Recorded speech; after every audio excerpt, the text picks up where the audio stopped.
Hey, Legal Rebels, this is Tom Martin. I'm the founder of LawDroid, and this is my podcast, LawDroid Manifesto, where I interview legal innovators about how they do what they do. In this episode, I interview Gyi Tsakalakis, President of AttorneySync, who's become the trusted North Star for law firms navigating the most volatile shift in digital marketing history.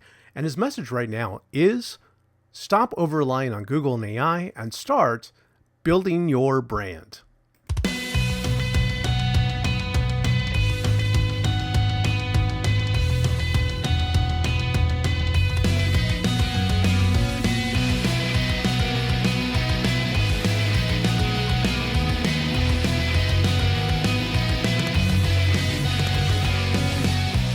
Welcome to the LawDroid Manifesto podcast. I'm Tom Martin, your host. I'm thrilled today to have on Gyi Tsakalakis. Got that right? You did. Great job. Cool. Great to see you, Tom. Yeah, great to see you, Gyi. And he is the president of AttorneySync.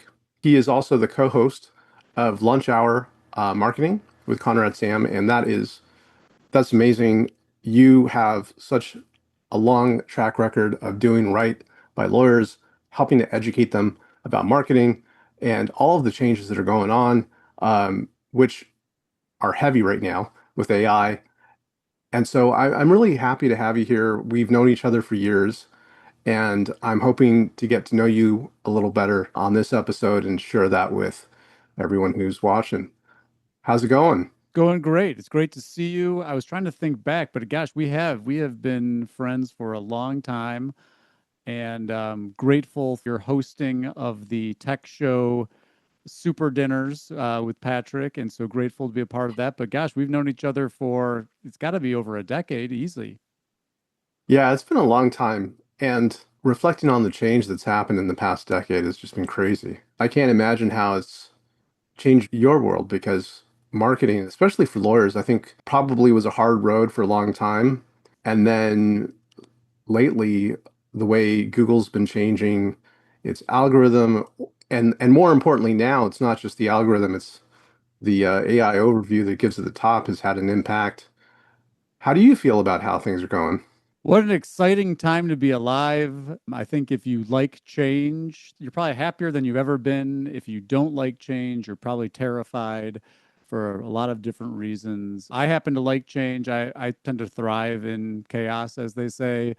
And I got into this business in the first place because I like solving problems and issues, and it keeps me on my toes, and never a boring day. And you're definitely like the OG of law firm marketing. Like, couldn't tell looking at you. Like over here, I got the gray and salt and pepper going on.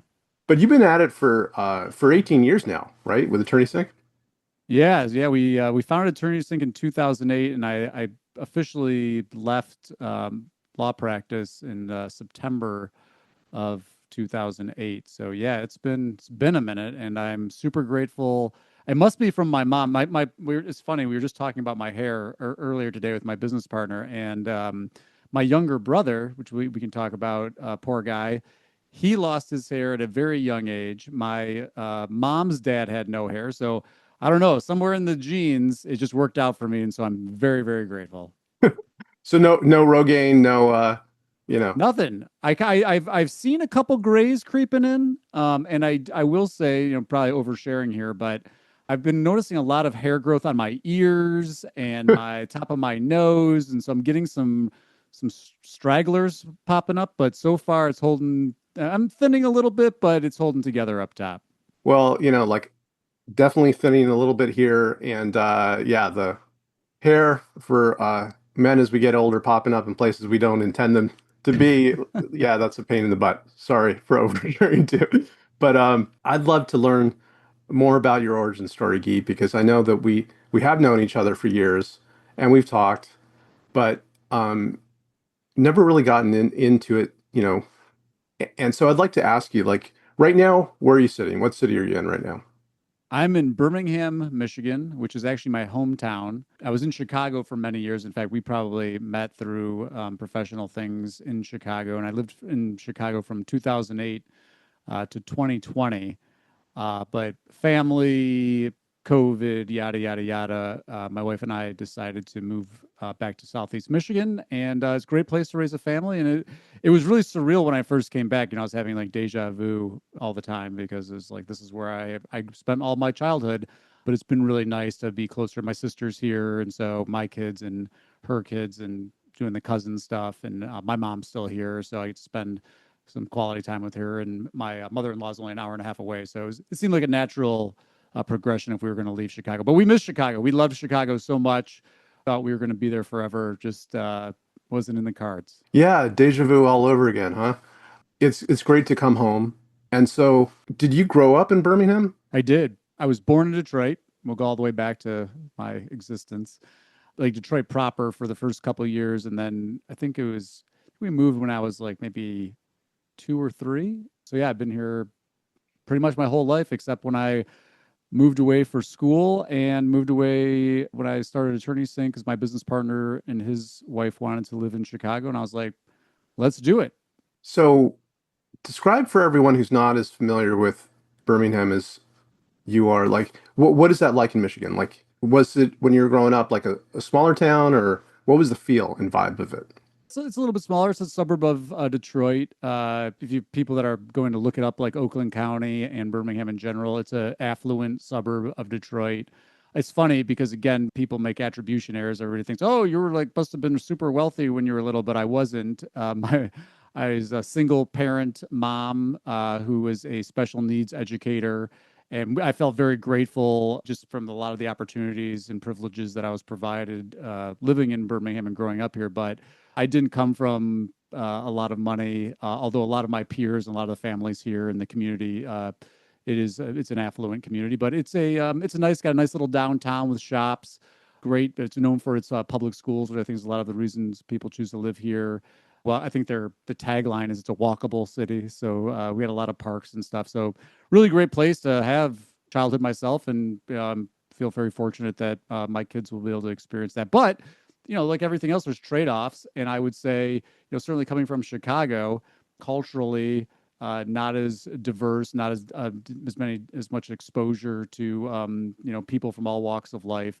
So I think that is a trade-off that we try to be mindful of in terms of getting outside the quote unquote bubble.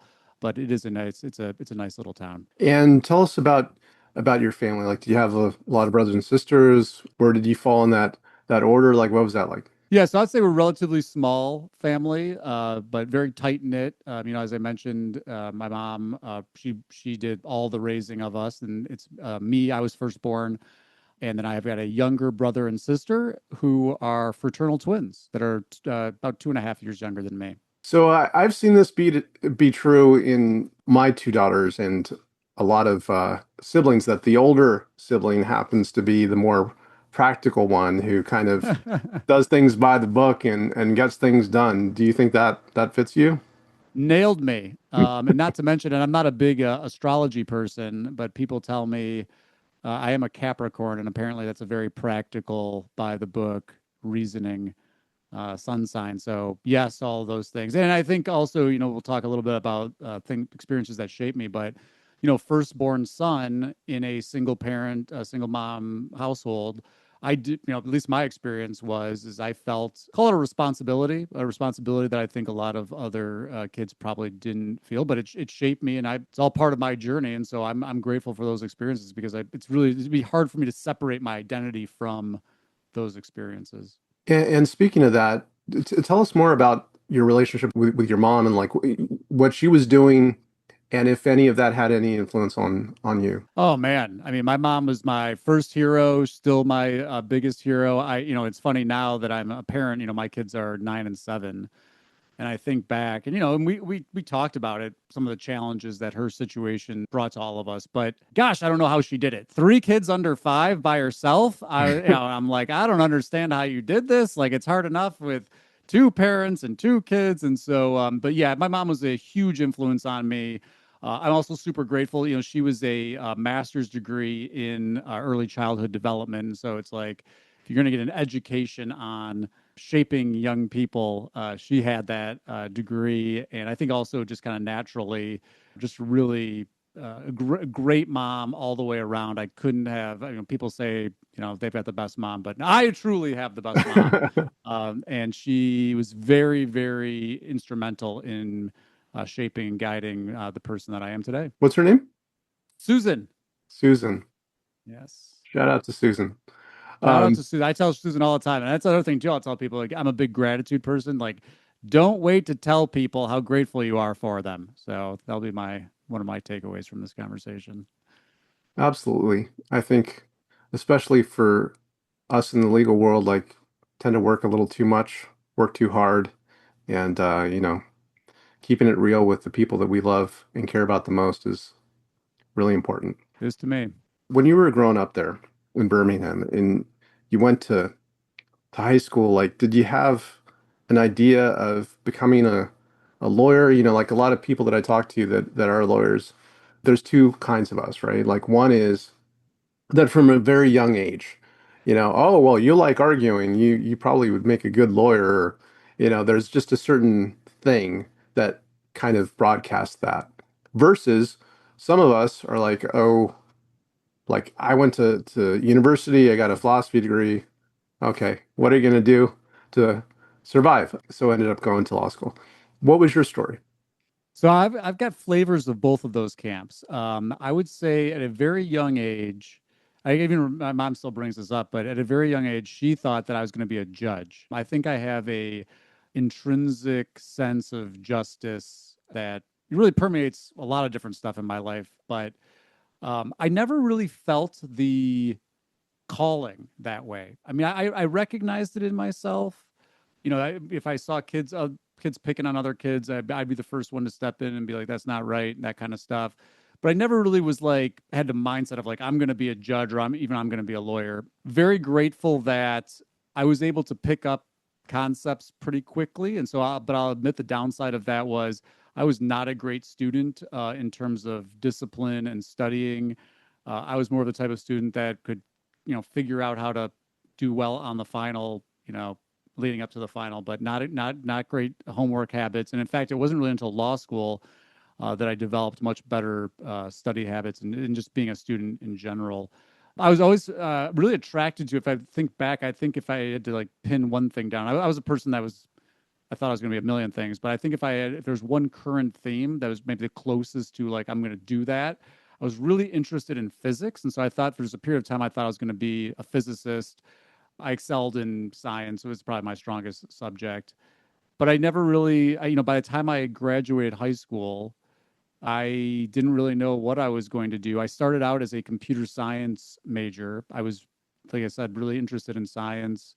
I thought so to date myself a little bit here, I was a freshman in college in 97. In fact, we had people came in. I went to the University of Michigan, Go Blue, and we had people that came in from Google during that time. Some part of my education, I don't remember exactly what the dates were. So if people are trying to do the math here and calling me out about the dates, I might get a little fuzzy there. But somewhere during that computer science education, we had people from these tech companies coming in to talk about search and that kind of stuff. And so, it was pretty close to the forefront in terms of, at least as a student, I wasn't out working yet, but I had exposure to that. And the thing though because eventually, obviously, well, maybe it's not obvious, but eventually I switched majors, and that was primarily because when I got to the point where I was like in rooms of people just like coding, I was like, even though I'm like intellectually interested in it, I didn't Mm. see myself sitting in a room behind a computer hammering out code. That part of it didn't sound as appealing to me, and so like you, I switched to philosophy, and I would not trade it for the world. I loved my philosophy education, and I even toyed the idea of going into academia as a philosophy educator. But by the time I got out of school, I graduated philosophy degree, and maybe with some of that sense of justice. I also had a mentor that was my offensive coordinator on my high school football team that was a trial lawyer. So certainly he played a role in shaping some of that. But I was like, I'm going to go to law school, and I went to work for him straight out of law school. And so that was my journey to becoming a lawyer. Wow. Okay, a lot to unpack there. So, Yeah. well, let me ask you about the football team. What was that Yeah. like? How did you guys do? We held our own for a suburban, undersized football program, and I actually very fortunate. I've stayed in touch with some of the coaches, but in particular, my mentor is the offensive coordinator Matt Turner, who's an attorney here in Michigan, and I just had lunch with our head coach Doug Frazier, who was very, very like I was, talk about someone that really embodied the leadership and the sense of being a part of something.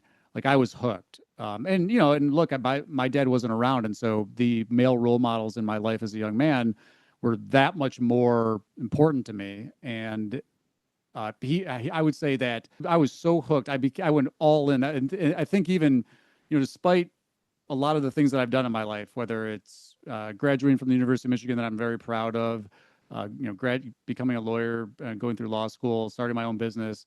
Like I went so all in on high school football, and it was so wrapped up in my identity. And people laugh now because I'm 5'9", buck 75, buck 80. Like, how did you played football?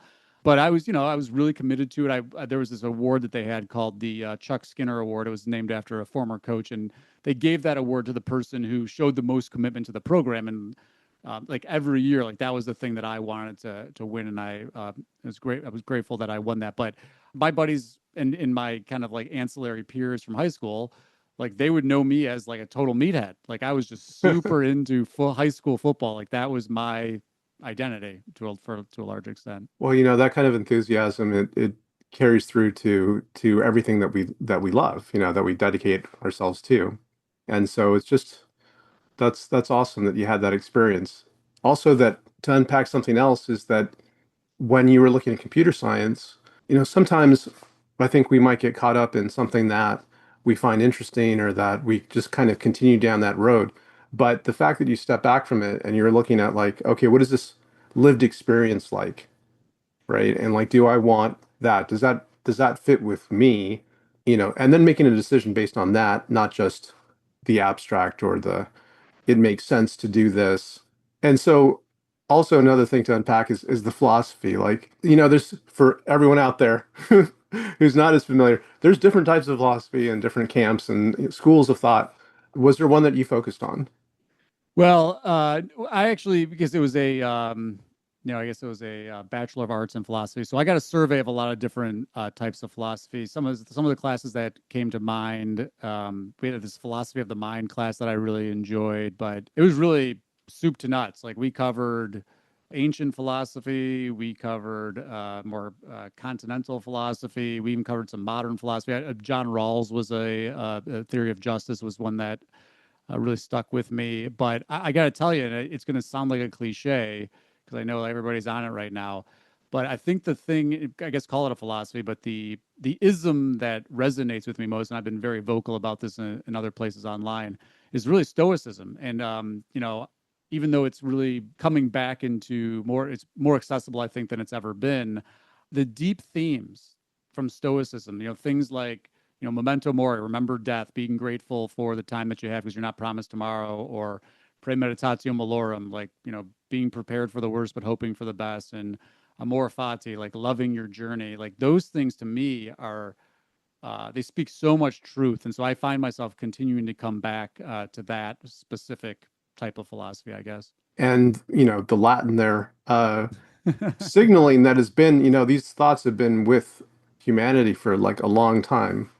Uh, Amazing. I mean, it's yeah. amazing to think thousands of years ago, grappling with a lot of these same struggles and finding language and truth that has persisted. Standing the test of time is, I think we sometimes, as our society, don't give it enough value. That these things that have been tried and true, that there's a reason that they still come back up, and that we still find value in them.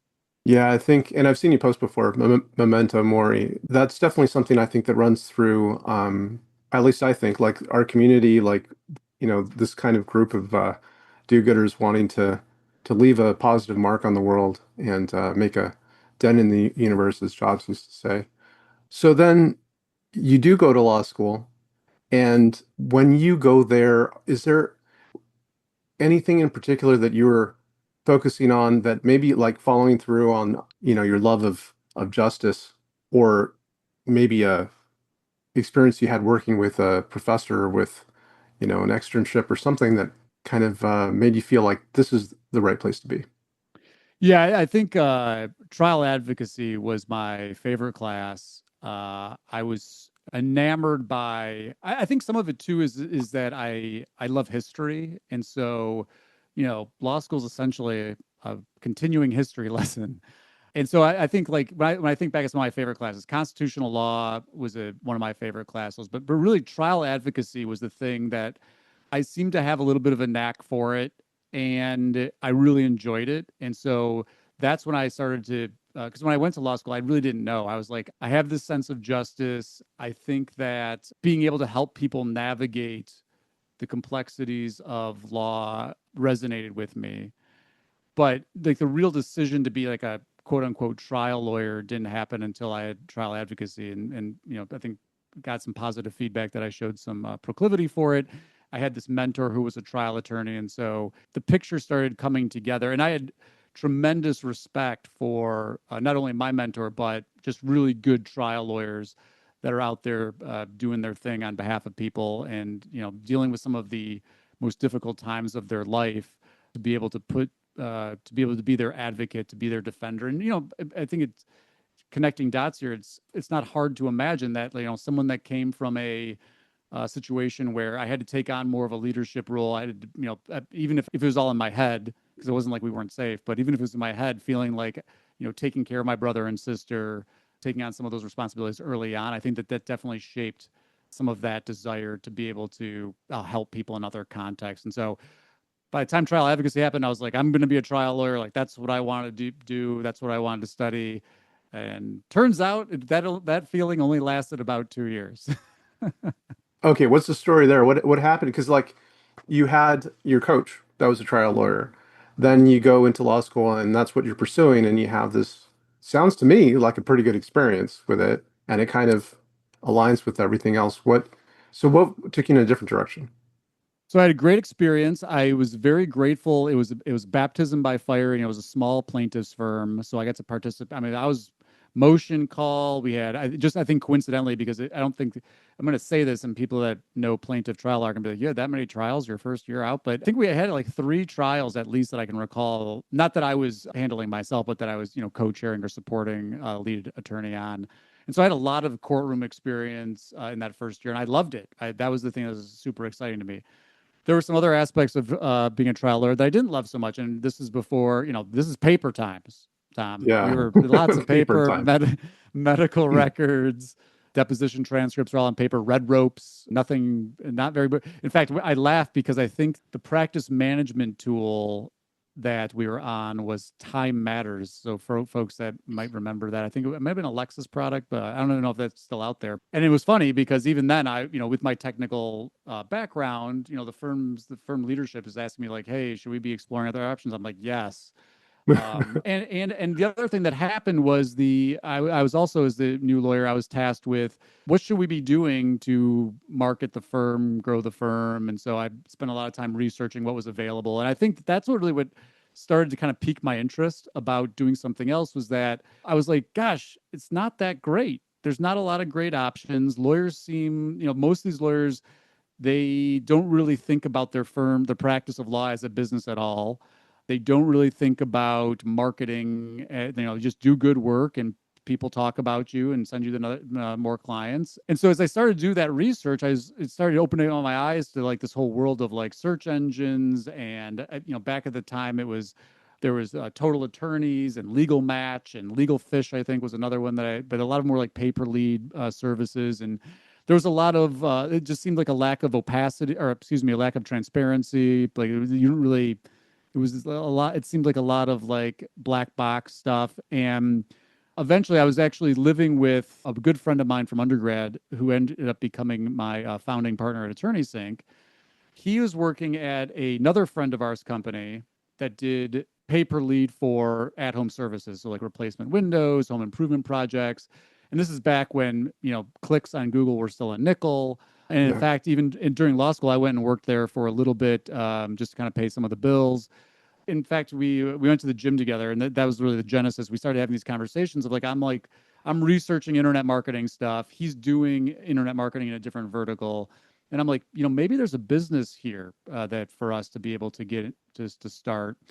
So when I think about it, I'm like, well, what was really the driving force? I think it was that entrepreneurial itch in conjunction with I was going to be able to do this with, one of my best friends in the whole world, and that I could tell that it was the type of thing that was going to be a lot of problem solving, and that frankly, not to be, this isn't intended to be condescending, but there was a huge opportunity to teach lawyers about this stuff because they just didn't seem to be thinking about it.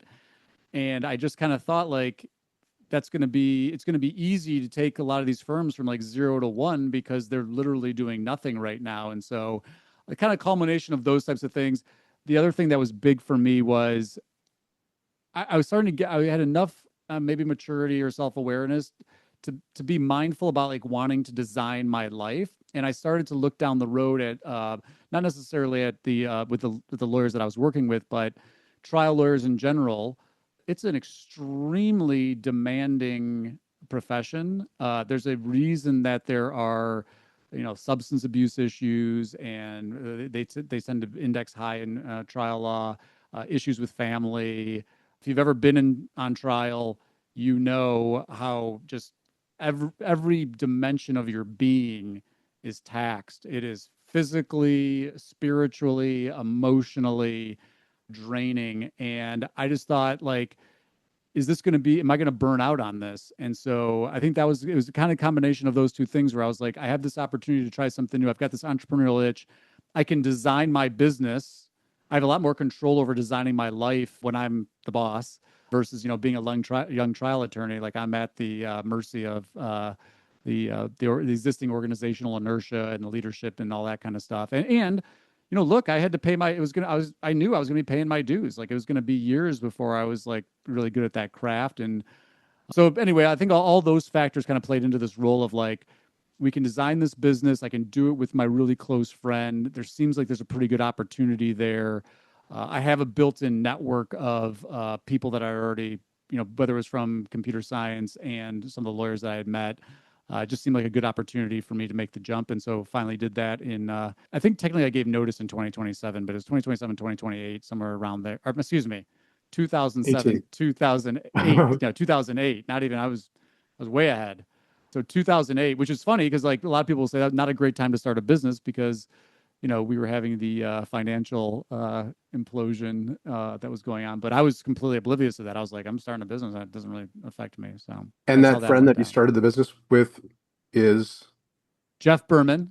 He's my business partner at AttorneySync. And in fact, he's my partner we went on to found a second agency outside of legal altogether. And so Jeff and I founded AttorneySync originally. We convinced my brother, which again, I'm very grateful.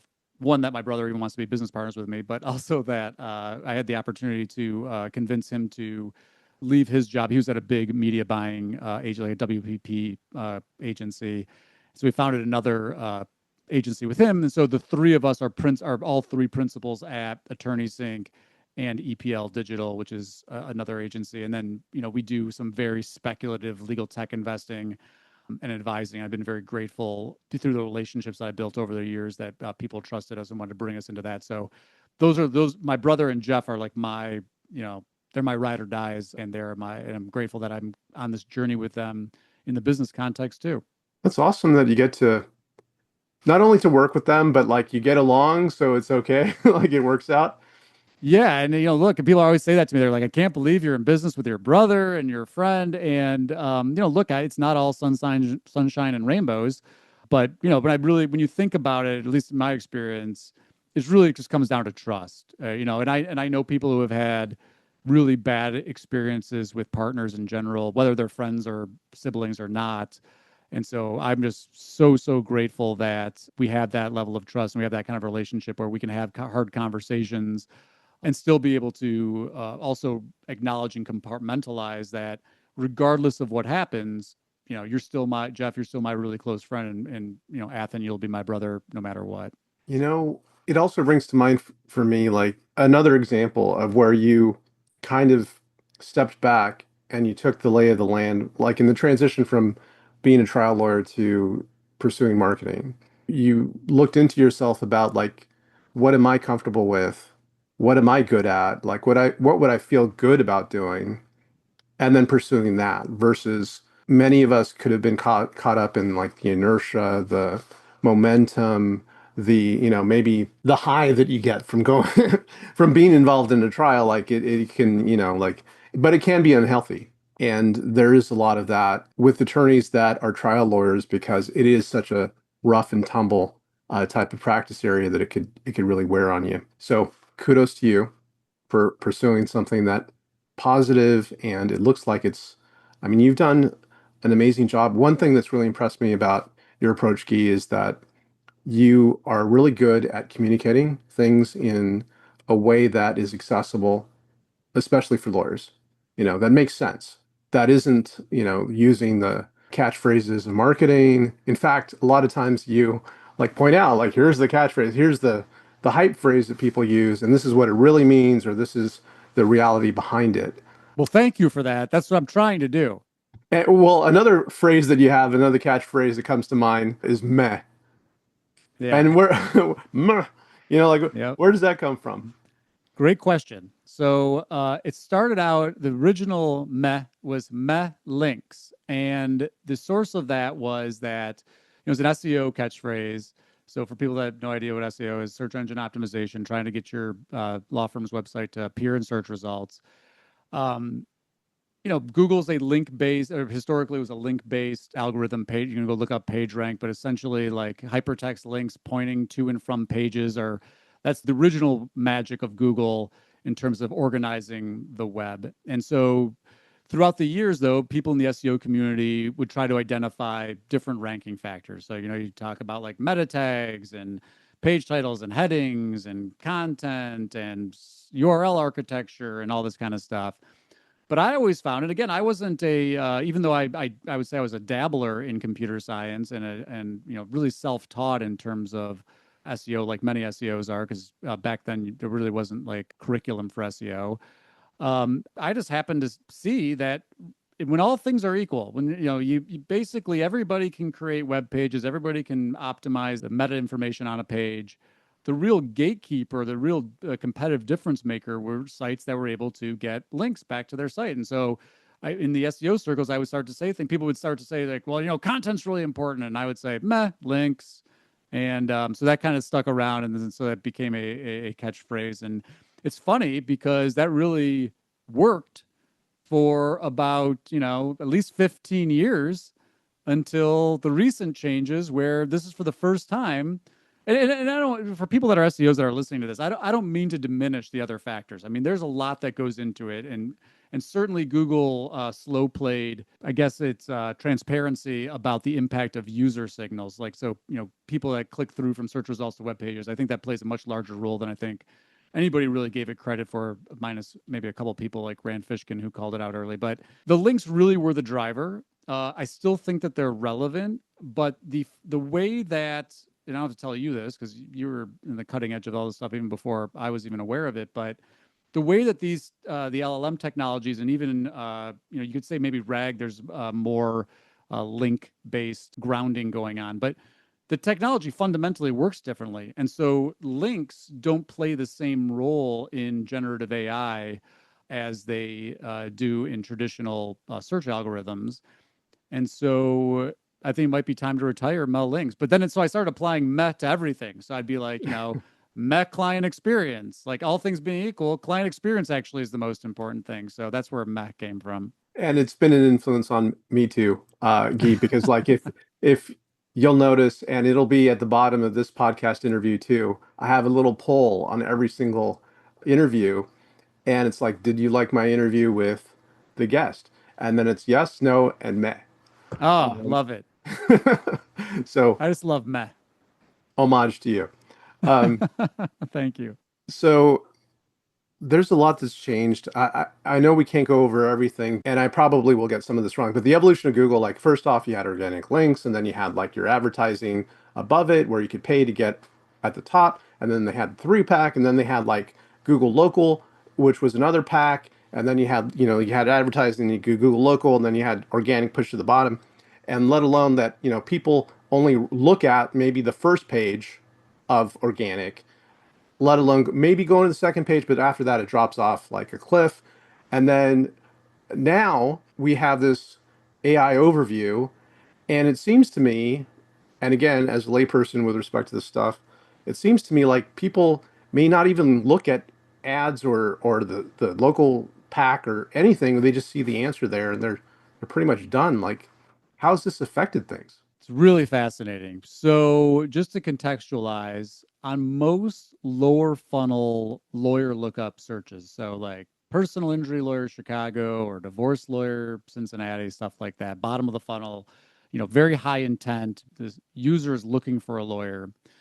The pattern, the anatomy of the search engine result page typically looks like this. The first listing is typically a local services ad, which is a pay per lead ad unit that has a bunch of different features in it, like years in practice and star ratings and an image. Then there will be, and sometimes if there's not an LSA, like, which is, it seems to be rare and rare. And again, we can get into like what the motivations from Google are for ads versus organic. But then you'll see, to your point, you'll see an AI overview, which is, like you said, it tries to deliver a generative answer to the query.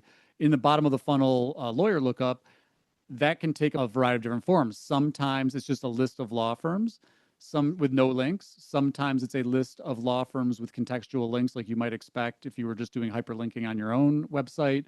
Sometimes it's like comparison charts.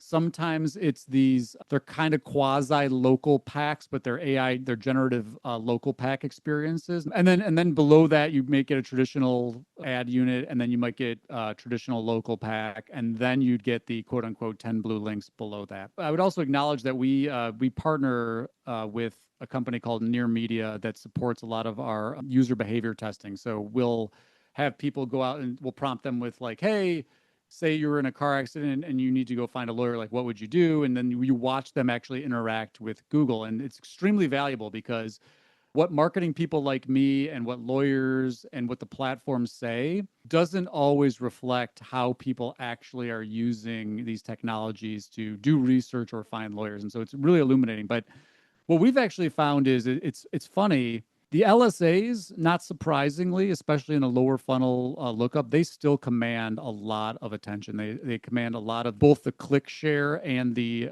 choice share. So click share is just they tend to get clicked on when they're presented, and choice share, and this is the interesting one, when these people are doing this testing, they're also talking out loud about like what their experience is, like what are they looking for, what stands out to them. And what you find is that even in those contexts, recognizable brands, so firms that are, whatever they're doing, whether it's they're active in their local community or they're TV advertisers or radio advertisers or whatever they're doing, they're a known brand. They tend to get a disproportionate number of the choice and the clicks. And so we have really gotten away from, and again, we started out as SEO only. Like AttorneySync we just did SEO. Fortunately, I had enough prescience to realize like, hey, SEO is like a very one-trick pony kind of game. It's also, the results are extremely volatile. You're subject to algorithmic updates. So it's really out of our control. Like any SEO, I always tell people, I'm like, you want to know if you have a red flag with an SEO? If they're certain, there's a red flag, because there is so much uncertainty with what we do. Like I said, like we know directionally, like links matter and content matters and all this, and reviews and all this kind of stuff matters, but it's still, we're largely at the mercy of the engineers at the platforms when they make algorithm tweaks or they, drastically change the interface altogether. So anyway, that's a very long-winded way of saying that we want our clients to be where people are looking. And interestingly, in a lot of our research, at least in the legal context, we are not seeing AIOs commanding the kind of attention, at least in those bottom of the funnel types of searches. Now, on a research-based query, where it's like, I'm just making something up. How long do I have to file my personal injury case? I think in that context, the AIOs, because to your point, they provide the answer. And so it stops the search. There's no click. Like the journey ends there because they got their answer. And so what I've tried to tell lawyers is like, you've really got to shift your mindset away from traditional notions of keyword ranking and really focus on like taking a diversified approach to your marketing, whether that's consider, and I'm not saying, there's different firms with different growth objectives at different growth stages should be deploying marketing resources in different amounts to different areas. But what I would say is that the key that the thing that's come away that I've come away with in the last couple of years that I've been trying to spread the word on is you've got to diversify your approach. You do not want to be overly reliant on Google. You do not want to be overly reliant, certainly on organic. I would say you don't even want to be overly reliant on performance marketing, which is like direct response or like, someone does a search. I'd be mixing. I'd have a certain amount of your resources deployed to brand building as well, because again, at the end of the day, all that really matters is what's going on in the mind of the consumer when they start to do the research, they start to, before they even think they need a lawyer, what kind of questions are they asking? What's important to them? Where are they going? And I think more than ever, it's much more fractured. People go to social media. We're in Facebook groups where lawyers and consumers are making recommendations and referrals to each other. We see the impact of brand even on the direct response space. And so I think it's really important for folks to not try to overly invest in one particular channel, especially if that channel happens to be search, which is undergoing the most volatile change in its history. And by the way, wait, there's more, because we talked about AIOs. Google, for the first time in 25 years, changed the search box to include being able to ask, to use AI mode right in the search box. And so right now there's this big inside. I would love to be inside these conversations in Google, because even if you take Google at face value, that it's kind of church and state between traditional organic results and ads, or organic and ads in general, which I think there's plenty of reason to be skeptical of that. But let's just say that we take it at face value. They know that their moneymaker is ads. And so things that they do to disrupt the search experience that say that cause ads to be less clicked or LSAs to be less chosen, they're a global publicly traded company. Their obligation is to shareholders. And if they lose that ad revenue, that's going to harm their shareholder value. And so they're very reluctant to do it. And so anyway, it's very interesting to see how they've kind of slow played, because people got to remember this. When OpenAI first made its big announcement, which by the way wasn't that long ago. I mean, what we're coming up on maybe 4 years. Everyone's like, where's Google on this? Google had been doing this stuff well before OpenAI was even a thing. I mean, they'd been invested in AI long before OpenAI was even a concept. And so everyone was like, well, where's Google on all this stuff? And again, I think my answer has always been they're slow playing because 90 some percent of their revenue comes from search ads. And where do you put search ads in a conversational interface experience? And they're toying with that, and they've added ads now to AI mode, but I think they've been reluctant to go fully in on the generative experience. But they did add it to the search box, and I do believe that we're going to see more and more quote unquote AI mode surfaces from search as we move forward throughout this year. You're already seeing it, and that was really long-winded. So sorry to the editor. No worries. And everyone, like, Gyi really knows his stuff, right? So if you need You got help. me nerding out on this stuff. So, this is what I do. This is what we look at every day.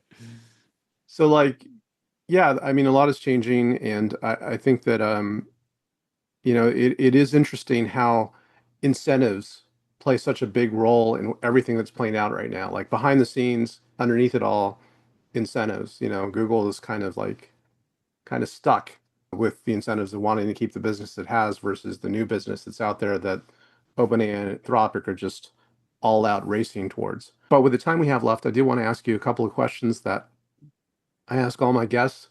The first one is like, clearly, you have a lot of interest in things that you're pursuing, like from looking at potential investments in new companies to your own podcast and running the company, AttorneySync.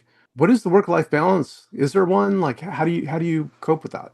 I would say there's a couple of things that come to mind when I think about this. The first is that I found is there's a certain amount of just like intentionality about planning period. So things like calendar blocking, like I'm going to block off, this part of my day is going to be dedicated to this, making sure that I'm doing that for all dimensions of my life, my personal health, work, being a dad, being a husband. So much of it, you get caught up into doing the thing and you're not actually thinking about like hey, is my and I'm if you sense me hesitating, it's because I think the idea of balance has been misunderstood. Like balance to me doesn't necessarily mean like equal parts all things. Like you're gonna have every day is gonna be equal parts work, equal parts family life. It's just life doesn't work like that. You think about it, like even for me, like if I've got to go, if I get an opportunity to speak, like I got to travel, like, yeah, you know what? That's going to be time that I'm going to be away from my family. But it's being mindful about making those investments on a bigger picture and really being intentional. So calendar blocking is huge for me. The other one that I would say is boundaries. And so, look, I think, it's funny. This would be a conversation for another day, but part of me thinks we should just turn off social media and all this stuff altogether. Because net, I don't know. I think maybe it's doing more harm than good, but it is a great vehicle for us from a business development standpoint. But the point is here on the work-life balance is put your devices away. Find time to get to get away from your devices, because again, the devices, they're designed to addict you. They're going to help, they're going to make you deviate from this, grand plan of balance that you have. And so the word there, the buzzword here is boundaries. Try to find time to have boundaries where you're being intentional about that. But are there periods of time where I'm over indexing on work and under indexing on family? I'm sure there are.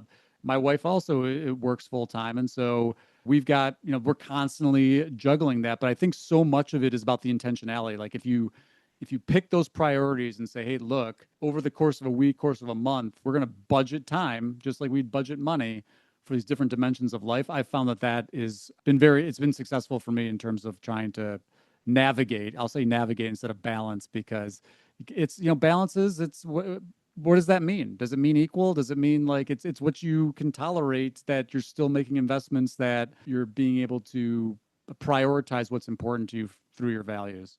Well, I think you already anticipated the next question with what you said, but after doing all of these things, what makes it worthwhile for you? Yeah, I mean, as I mentioned, I moved back to my hometown. Part of that was to be around the people that I love. Like my mom's 75, and so memento mori. You never know. We're not promised tomorrow, and so being able to spend time with my family, with my sister and her kids. I've got a lot of good friends here, my hometown. My wife's two best friends, through a variety of serendipitous universe working itself out, they both moved back here, and so we've got a really nice community. And so, for me, what drives me, professionally, there's nothing better than when we hit a client's growth objectives, because I'm a small business owner. Our clients are small, for the most part, small business owners, smallish business owners. And so when they come back to me and say, hey, look, you helped us get this client. It was a very lucrative case for our firm, but we also were able to help somebody. That's as close as I get to the experiences of representing somebody as a lawyer, because I don't get to do that anymore. And so I'm super grateful when clients share those stories with me. But getting that positive feedback from clients about how we're changing their life, and then, but really at the end of the day, when I peel back the onion of like why I do what I do, it's to be able to share as much time as I possibly can with the people I care about. And yeah, I will leave it at that. Like being able to designing my life to be able to go see my daughter's softball games. And I'm not perfect. There's some I'm not going to make, but and I think some of that too is like, I think for listeners is, connecting the dots here, like, my dad wasn't around. And I think for me, it's really important for me to be around and to show up for my kids. And so being able to design a life and a business and a work life that provides me the flexibility to do that, no question that is a big part of my why. Well, that's a wonderful life.